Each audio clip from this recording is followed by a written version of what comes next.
জুলাই গণ অভ্যুত্থানের অন্যতম এক নায়ক জনাব ওসমান হাদিকে কারা করেছে আমি এখনো পর্যন্ত জানি না, কিন্তু আমি বলি যদি ইসলাম থাকতো, যদি ইসলাম থাকতো, নিরপরাধ কোন মানুষের গায়ে তো দূরের কথা, তার দিকে চোখ রাঙিয়ে তাকানোর সাহস থাকতো না।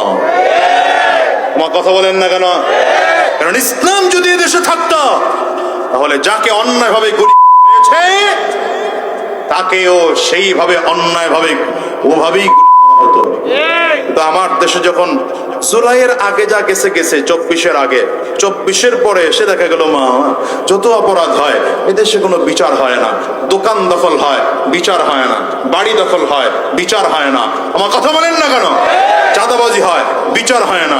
গুণ হয়, খুন হয়, এগুলো বিচার হয় না। এদেশে গণহত্যা হয়, বিচার হয় না।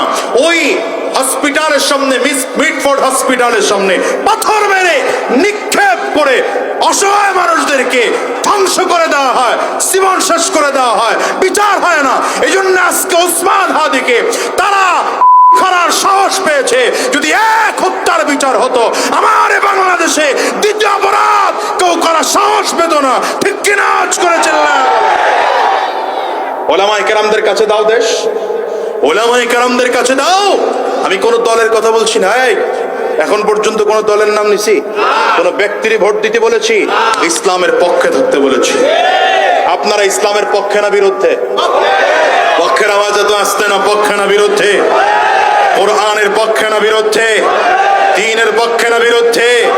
দাড়িওয়ালা টুপিওয়ালা জুব্বাওয়ালাদের পক্ষে না বিরুদ্ধে? আগামীর বাংলাদেশ ইসলামের বাংলাদেশ, আগামীর বাংলাদেশ কোরআনের বাংলাদেশ, আগামীর বাংলাদেশ মানবতার বাংলাদেশ, আগামীর বাংলাদেশ ইনসাফের বাংলাদেশ, আগামীর বাংলাদেশ মাসুম জনতার বাংলাদেশ। এই বাংলাদেশ করার জন্য যদি রক্ত দিতে হয় রক্ত দিবা, জীবন যদি দিতে হয় কারা কারা তৈয়ার আছো? কারা কারা তৈয়ার আছো? দুই হাত তুলে আল্লাহরে দেখাও।